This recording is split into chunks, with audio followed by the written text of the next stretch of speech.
Seguimos en directo en cuestión de prioridades. Ayer conocíamos el acuerdo entre Joe Biden y Netanyahu por el que Israel autoriza la entrada de ayuda humanitaria a Gaza, tan necesaria desde hace días. La situación de la franja es insostenible y los que peor lo están pasando son sin duda los niños. Más de 1000 han sido asesinados en estos 13 días. Es una auténtica catástrofe humanitaria. Les faltan alimentos, medicinas y sobre todo agua.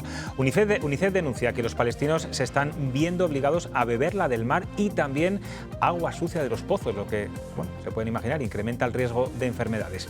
UNICEF está muy pendiente de los más pequeños en la franja. Hay 30 personas trabajando allí y tiene preparados ya camiones en la puerta con Egipto para esta ayuda humanitaria. En ello trabaja Blanca Carazo, responsable internacional de esta organización en España, que nos escucha desde nuestros estudios de Madrid. Buenas noches.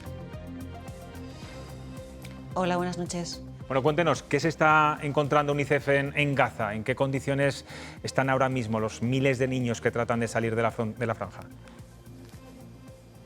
Bueno, la situación es la que todos estamos viendo en los últimos días. Tenemos algo más de 2 millones de personas, casi la mitad o más de la mitad, niños y niñas, que están sin alimentos, que están quedándose sin agua, que no tienen electricidad y que además se han visto obligados a abandonar sus hogares y muchas veces han visto cómo estos son bombardeados. Entonces, es una crisis humanitaria muy grave. Estamos, por supuesto, tremendamente preocupados por esa violencia y por ese ataque indiscriminado, ¿no?, que afecta a niños y niños que al final siempre son los que peor parados salen cuando hay conflictos. UNICEF trabaja allí con otras organizaciones de Naciones Unidas, también con asociaciones locales. Entiendo que a día de hoy se están quedando también sin suministros, sin víveres.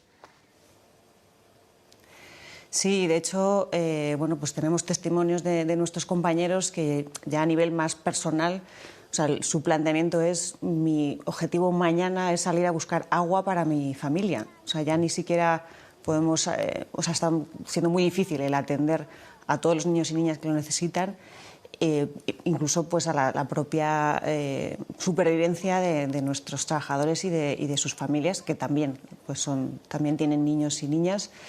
En general, nosotros teníamos allí ya ubicados ciertos suministros que hemos distribuido, suministros médicos, agua también. Estuvimos hasta hace muy poquitos días manteniendo operativa la última planta desalinizadora para proveer agua potable, pero claro, según van pasando los días, siguen los bombardeos, sigue el conflicto y se agotan todos los suministros y, como comentabas al principio, también el agua potable, que es una de nuestras grandes preocupaciones. El acuerdo que va a permitir la ayuda humanitaria es, bueno, desde luego una gran noticia. Al parecer se va a producir mañana mismo, pero según la Seguridad Nacional de Estados Unidos, solo hay 20 camiones de ayuda humanitaria que van a poder entrar y no se podrán introducir tampoco combustibles que, bueno, son necesarios y básicos para que funcionen, entre otras cosas, los hospitales. Entiendo que es insuficiente. Nosotros es algo que llevamos demandando desde el inicio, que se abran corredores humanitarios, por supuesto que cesen los bombardeos contra la población civil, pero es cierto que es buena noticia que se vaya abriendo esta posibilidad, pero desde luego 20 camiones es algo totalmente insuficiente para ese prácticamente 1 millón de personas que están desplazadas y que están huyendo dentro de lo que se puede huir en un territorio tan pequeño, pues hacia la parte sur, como pues, un poco huyendo de esos bombardeos y de esos ataques. Entonces, la demanda y la necesidad y la urgencia es que haya un corredor humanitario que realmente permita llevar toda la ayuda que necesitan los niños y las niñas palestinas y sus familias. Y esa ayuda, por supuesto, incluye agua potable, incluye alimentos, nosotros también tenemos preparado, por ejemplo, suministros médicos y lonas para montar tiendas que sirvan como refugio, y desde luego incluye combustible para efectivamente pues que puedan funcionar las incubadoras en los hospitales y todos los otros servicios médicos, y para que puedan funcionar también las plantas desalinizadoras y las plantas depuradoras de agua, por ejemplo, ¿no? Algo que a su organización le preocupa mucho, que son los ataques a los hospitales. Ustedes han enviado también material sanitario que quizá pues esté ahora inservible. ¿Se está rompiendo las leyes, las reglas básicas de una guerra en este conflicto? Sin duda se están produciendo por todas las partes violaciones muy graves contra las niñas y los niños y violaciones del derecho internacional humanitario, que entre otras cosas indica que no se pueden atacar objetivos como hospitales, escuelas o digamos, plantas o suministro de agua, y que indica también que es obligatorio el permitir el acceso a la ayuda humanitaria. Entonces, también estas violaciones contra los derechos de niños y niñas, graves violaciones en conflicto que se llaman, incluyen también pues, el secuestro y el asesinato de niños, y todo eso está pasando ahora mismo en esta situación en la Franja de Gaza y en los territorios de Israel y Palestina. Hay una labor importantísima que siempre lleva a cabo UNICEF, que es la atención psicológica a los niños. Yo no sé si es posible llevarlo a cabo en Gaza, teniendo en cuenta bueno, que muchos se esconden, se mueven de una zona a otra. Ese es uno de los principales programas, bueno, junto con lo que comentábamos, ¿no? Pues de garantizar el suministro de agua, de proveer de suministros médicos. Era un programa que ya teníamos en marcha, porque no olvidemos que los niños y las niñas de Gaza llevan muchos años en una situación muy difícil y de conflicto y con escaladas de violencia, aunque probablemente no han visto ninguna tan grave como la que está ocurriendo estos días. Y efectivamente los niños y las niñas cada vez, y con estas situaciones que están viviendo, pues van a necesitar más ese apoyo. Nuestros equipos allí están, dentro de lo difícil que es toda la situación, de sus propias digamos, tragedias personales, ¿no? Pues intentando mantener un poquito esas redes y hacer un seguimiento de los niños, y también justamente, ¿no? En estas situaciones en las que pues, hay unos movimientos de población que las familias se ven obligadas a huir, pues también son momentos en los que hay que extremar las alertas y las precauciones, porque pues, esos son momentos de mayor vulnerabilidad y de mayor peligro para los niños y niñas. Y viendo el desarrollo tan cruento de esta guerra, ¿tienen temor a que estos corredores de ayuda humanitaria no sean seguros? No es la primera vez que esto ocurre, que no se respeta. Claro, esa es una de las condiciones de un corredor humanitario, ¿no?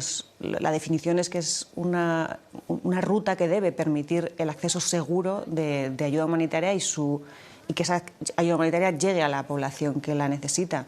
Pero efectivamente, pues, o sea, desde UNICEF, en nuestras respuestas a emergencias, pues nos hemos encontrado con casos. Yo recuerdo ahora una situación en Siria, donde después de tener todo, digamos, acordado con todas las partes en conflicto, todos los convoyes listos y toda la ayuda preparada, pues ha habido algún tipo de incidente o de recrudecimiento del conflicto y no ha sido posible, se ha tenido que cancelar esa distribución de ayuda, ¿no? Entonces, por supuesto que eso puede pasar, pero bueno, de momento ni siquiera hemos llegado a ese punto, ¿no? De momento lo que necesitamos es, una vez, o sea, y no nos cansaremos de decirlo, ¿no? Que esos corredores humanitarios sean una realidad y, por supuesto, pedir que se respeten y que sean seguros para llevar a todas esas familias, a todos esos niños y niñas, cosas tan esenciales, ¿no? como agua y medicamentos y alimentos, ¿no? Sí, es que estamos hablando de cosas básicas, absolutamente. Precisamente por la falta de electricidad y de comunicaciones, ustedes no pueden tener apenas contacto con el personal de UNICEF en Gaza, lo hacen a través de su equipo en Jerusalén. ¿Pero qué les cuentan? ¿Cuál es el estado de ánimo de los que están allí ayudando o intentando ayudar en la franja? Sí, nosotros efectivamente, porque claro, el suministro también afecta a las comunicaciones. El suministro de electricidad hace que las comunicaciones sean muy complicadas, que los móviles se queden sin baterías y que toda la red telefónica pues funciona muy poquito. Entonces canalizamos toda la comunicación con el equipo en Gaza a través de los compañeros que están en Jerusalén. Y lo que nos llegan son testimonios, pues eso, muy, muy complicados, de extrema preocupación, de muchísimo miedo también, porque al final, pues lo hemos oído mucho estos días y nos lo transmiten también nuestros compañeros, no hay ningún lugar seguro ahora mismo en todo lo que es la Franja de Gaza.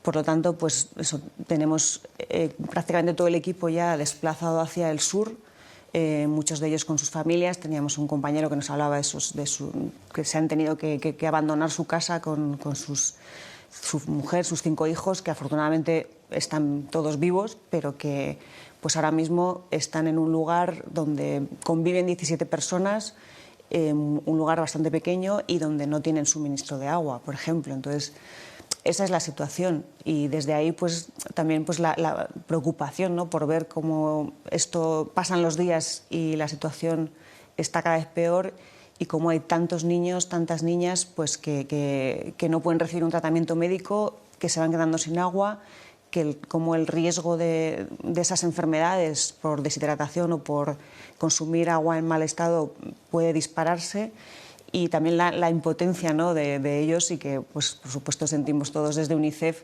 de no poder hacer más por ellos, y sin duda pues la preparación o sea, la esperanza, ¿no?, de que esa ayuda humanitaria pueda llegar y podamos aliviar ese sufrimiento de todos estos niños y niñas. Hay que decirlo, la gente, los trabajadores de UNICEF, como de cualquier otra ONG que están trabajando por ayudar a la población civil de Gaza, tienen el mismo riesgo de morir que el resto de palestinos, ¿no? Claro, o sea, están en la misma zona y están expuestos a los mismos riesgos, y efectivamente una de las cosas que nos transmiten es ese miedo, pues no sabemos en qué momento puede caer una bomba y si nos va a tocar a nosotros, ¿no? Entonces, por supuesto, ese miedo lo hay por parte de los trabajadores de UNICEF y de todas las organizaciones. Blanca lleva muchos años en UNICEF, ha sido testigo de guerras y conflictos internacionales. ¿Esto es lo peor que ha visto o hay situaciones más dramáticas a las que quizá no ponemos tanta atención? A ver, es una pregunta muy difícil porque para nosotros cualquier situación donde la vida de un niño está en peligro pues es igual de grave, ¿no? Pero sí es verdad que, digamos que en términos de niños y niñas afectadas, en número, quizás hay otras crisis peores y que nunca salen en los medios, ¿no? Pues, y conflictos además también muy enquistados, pero no cabe duda de que aquí se está dando unas circunstancias y una violación de derechos de niños tan flagrante, y además como, digamos, que todos vamos conociendo día a día, que hace que sea una situación pues especialmente dura, ¿no? Y también pues esa impotencia de ese cierre completo de la posibilidad de llevar suministros, que esperamos que acabe pronto, pero eso son de los elementos, digamos, que lo hacen más difícil. Y luego, bueno, es verdad que hay muchas otras crisis que no reciben la atención que necesitan y que desde UNICEF estamos siempre ahí porque, bueno, tenemos esa presencia en todos los lugares del mundo. Pero también nos preocupa un poco, nos preocupa mucho, de hecho, el impacto que esta crisis puede tener a lo largo del mundo en otros países, porque es verdad que vamos viendo cómo se va generando y se va alimentando un clima de violencia, y cuando eso pasa, nuestra experiencia es que siempre son los niños y las niñas los que salen perjudicados. Eso por una parte, y luego no olvidemos que al final vivimos en un mundo muy global y que todo tiene repercusiones, y que lo mismo que cuando el año pasado, que es una guerra que sigue, pero con la guerra de Ucrania vimos cómo eso tuvo un impacto terrible en una crisis nutricional en muchos países de África, pues este tipo de cosas tienen que ver también con los conflictos, que todo, o sea, esto influye en cómo funcionan al final los precios del combustible, cómo funcionan los precios de los alimentos. Entonces, ahí hay muchos efectos que van más allá de la enorme preocupación ahora por los niños y niñas que están en Gaza y en Israel, pero además esa posible concatenación, ¿no?, de crisis o de impactos sobre la infancia. De Ucrania, usted y UNICEF trabajan en Ucrania desde el inicio de la guerra con Rusia. Yo no sé si existe riesgo de desatención a la infancia en este país, porque claro, la financiación de los países quizás se vuelca ahora más en Oriente Medio, ¿no? Esto es una cuestión también muchas veces de dinero. Bueno, esto efectivamente, o sea, nosotros en Ucrania llevamos muchísimos años y tenemos un programa allí muy arraigado que se ha adaptado, ¿no?, para responder a las distintas circunstancias de la guerra y de los ataques que continúan. Y es verdad que vamos a seguir trabajando allí, vamos a seguir llevando suministros, facilitando que los niños puedan ir a la escuela y también con apoyo psicosocial.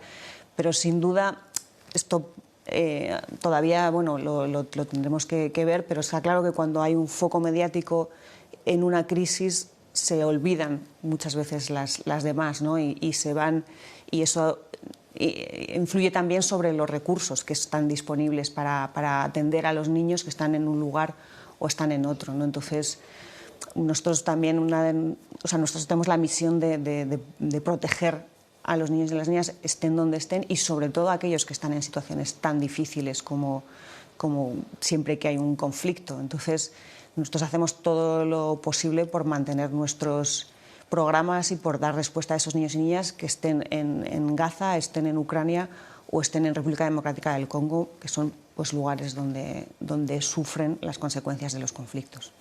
Blanca, tengo aquí a 3 personas que también están interesados en realizarle alguna pregunta. Te presento a Sergio Castaño, por ejemplo. Hola, buenas noches.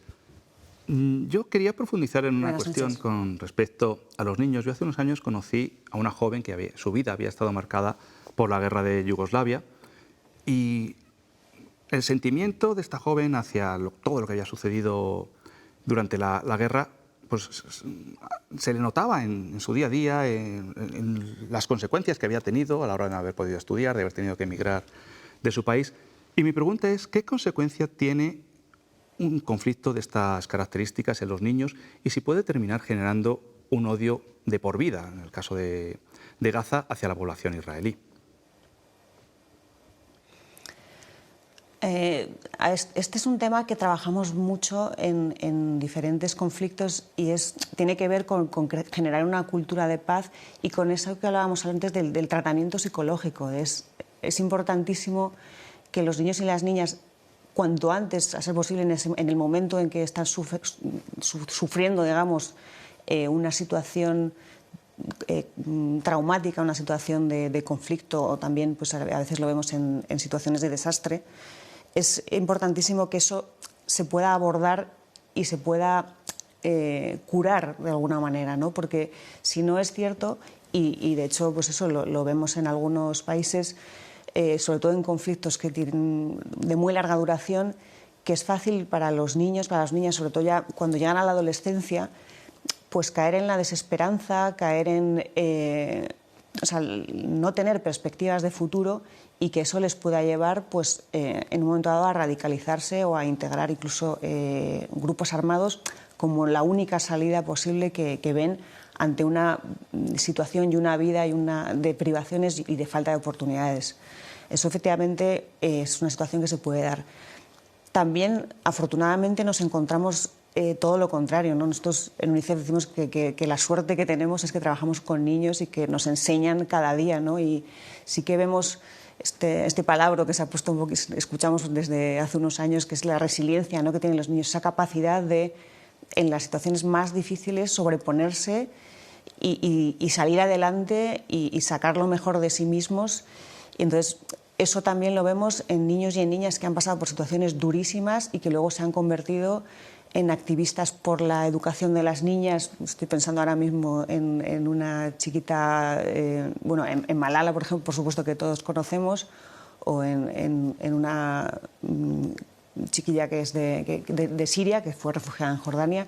Entonces, bueno, también, o sea, efectivamente, por parte de UNICEF tenemos muy presente ese riesgo y trabajamos dentro de lo posible para que los niños y niñas que están en estos contextos reciban esa atención y esa protección que necesitan y prevenir este tipo de conflictos. Por supuesto que una situación así siempre va a dejar huella, pero bueno, que también afortunadamente pues podemos, o sea, hay muchos niños y niñas que son capaces de sobreponerse a eso y de pues, convertirse en personas que pueden aportar muchísimo, ¿no?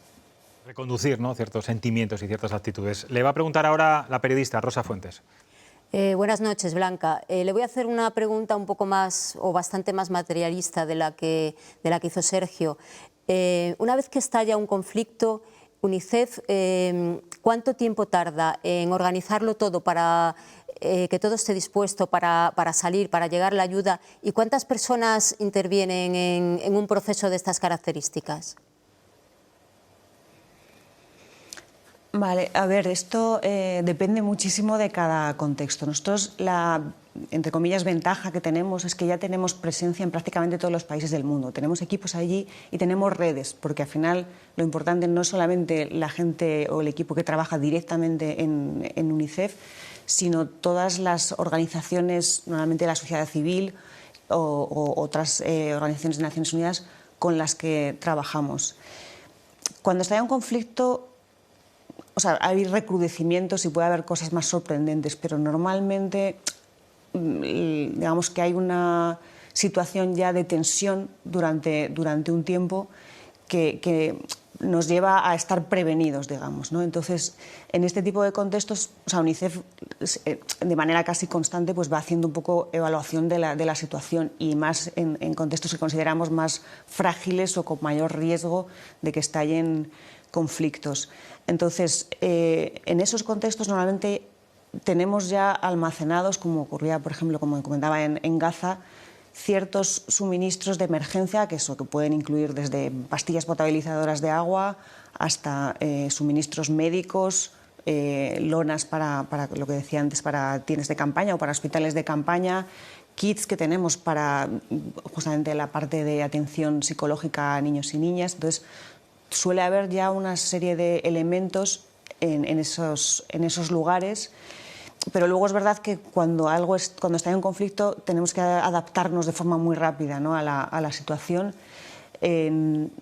Depende mucho, pues, por ejemplo, de la accesibilidad o del acceso, cómo de rápido podamos actuar. Por ejemplo, pues en este caso estamos muy, muy limitados por esa falta de acceso, pero básicamente la respuesta suele ser muy rápida, estamos ya allí, entonces tenemos ya esa primera respuesta organizada, y lo que se hace luego es ir reforzando esos equipos también con distintos especialistas de emergencia y valorar también cuáles son en cada momento las necesidades de la infancia e ir llevando pues, la ayuda que se necesita.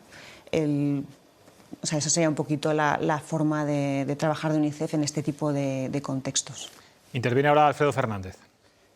Pues Blanca, lo primero que quería decirte es trasladarte mi más absoluta admiración, mi más absoluto respeto a la labor que hacéis, porque especialmente los voluntarios que están allí son personas que hoy mismo pueden morir porque puede haber un bombardeo que les afecta también a ellos mismos, con lo cual creo que la labor que hacéis es un ejemplo para todos y me parece que es bueno reseñarlo y premiarlo, porque oye, estamos acostumbrados a premiar a futbolistas, a deportistas, y creo que vosotros sois unos héroes anónimos que por lo menos por mi parte merecéis mi máximo reconocimiento. Dicho eso, quiero hacer una pregunta que igual es no tan amable, porque cuando empezó el conflicto de Ucrania, todos vimos en televisión cómo 6 millones de mujeres y niños salieron del país, pues para ponerse en un lugar más seguro ante la previsión de que iba a haber bombardeos, que iba a haber una guerra, en definitiva. A mí me llama la atención que ninguna organización lo que esté demandando en lugar de ayuda humanitaria in situ en el propio Gaza es la evacuación, porque ¿cuánto hay de deliberado por parte de Hamás la utilización también de esos niños en el conflicto?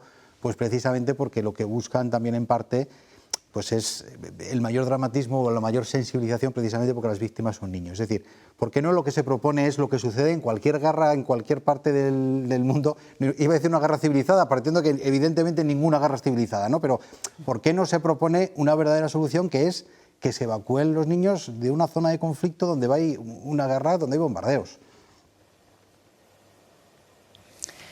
Pues, en primer lugar, te agradezco el agradecimiento y se lo transmitiremos a los equipos que tenemos en Gaza en este momento, bueno, y también en muchísimos otros lugares pues, muy, muy complicados del planeta.